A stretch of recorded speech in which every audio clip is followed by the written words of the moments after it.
What would you do if you found out something you cherished was possessed? Would you try and throw it away? Destroy it? Maybe sell it to some unsuspecting buyer? And how did it become haunted in the first place? Those are the questions we're going to ask as we explore those very objects.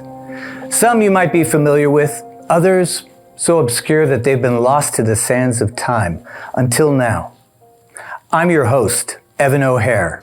Welcome to Haunted Objects.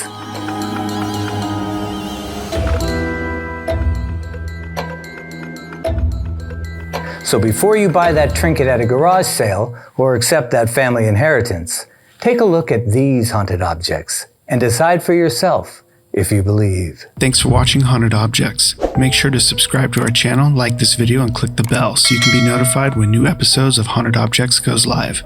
Now back to the show.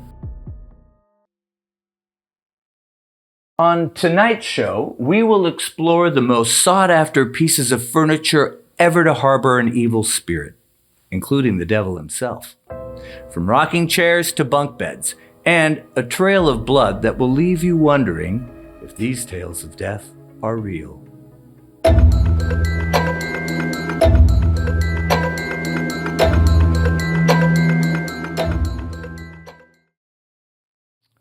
A simple piece of furniture or a deceiving house to the most devilish of spirits. Everyone loves a gentle rock on a cool evening or whilst enjoying a good book or story. But what if your chair contains something with more sinister intent than simply soothing you beneath a blanket?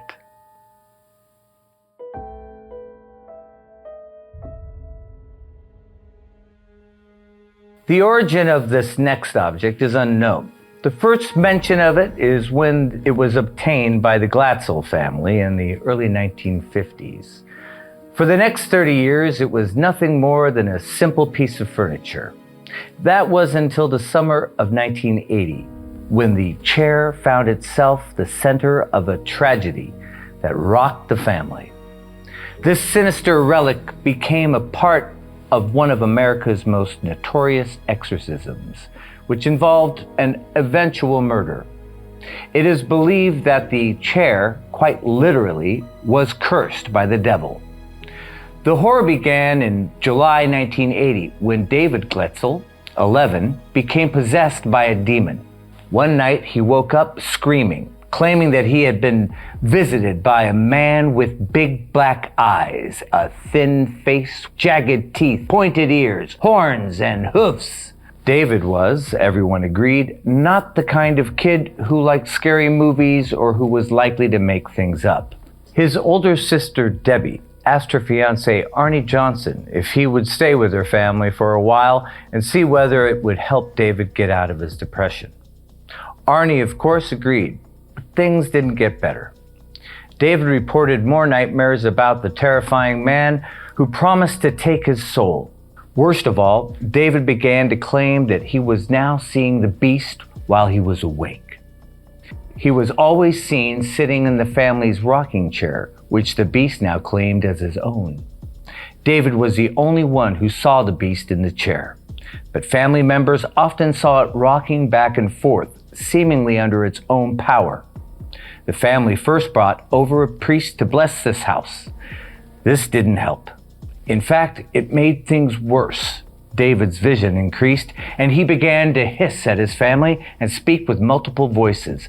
He started to quote from Paradise Lost, a book that most 11-year-olds aren't exactly familiar with.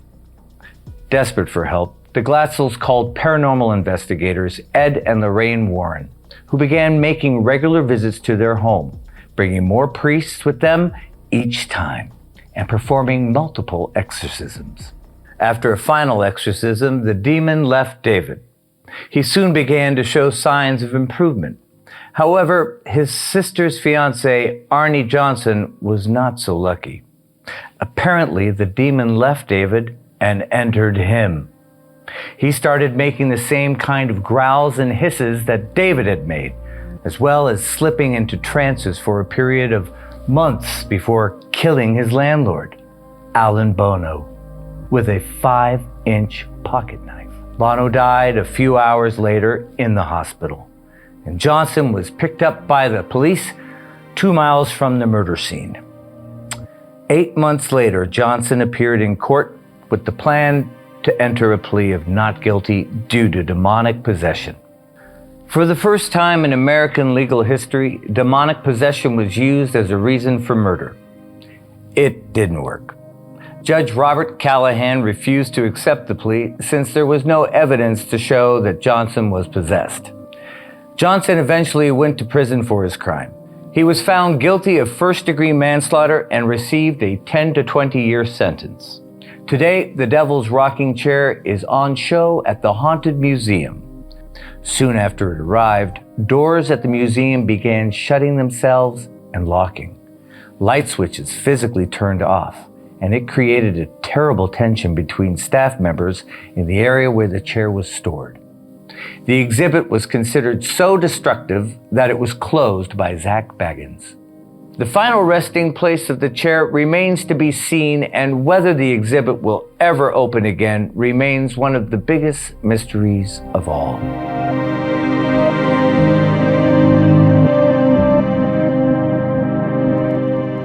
Who knew a piece of furniture could be the center of possession and murder? Would you take the chance and kick up your feet and sit in this now infamous chair? If so, keep a lookout, just in case it resurfaces on display.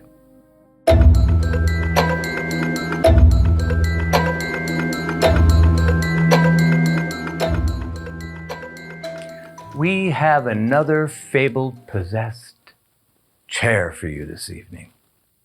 The Busby Stoop Death Chair. Chairs, they seem to be a reoccurring vessel for souls, don't they? I suppose the right person sitting long enough might make a sinister bond. Let's take a look and see what makes the Busby Chair the center of more mischief.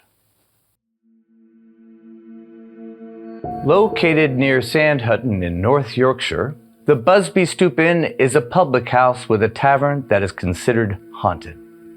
The activity seems confined to a reputed chair of the death kept in storage. The chair of death was the favorite chair of a striper named Thomas Busby, who was convicted in 1702 for the murder of his father-in-law, Daniel Audi, whom he supposedly strangled for sitting in his favorite chair after an argument about Thomas's wife, Audi's daughter, Elizabeth. On his way to the gallows in 1702, he asked to stop by the pub and put a curse on his chair, claiming that anyone who sat in it would be haunted and soon die. It remained in the pub for centuries, and people were dared to sit in it. During World War II, airmen from a nearby base made the pub a hot spot, and the chair became a hot seat, and people noticed that the ones who sat in it would never come back from war. In 1967, 2 Royal Air Force pilots sat in it, and while driving back, they crashed into a tree and died. A few years later, 2 bricklayers decided to try it, and that afternoon, the one who sat in it fell to his death.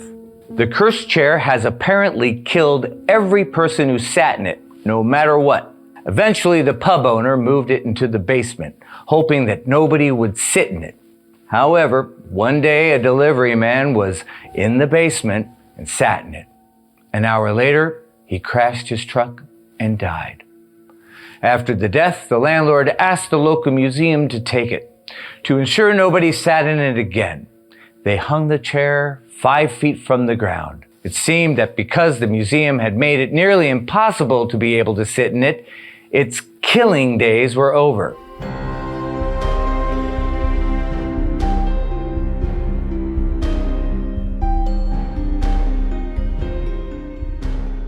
Perhaps those of us who are swept up in the flat pack revolution are simply playing a safer game. Perhaps those quaint vintage items are priceless not just due to the expert craftsmanship and quality materials that went into lovingly constructing them. Perhaps it's because of the residual attachments that tag along from house to house. Or Maybe all the items featured today are nothing more than scare tactics designed to keep guests away from their favorite rest stops.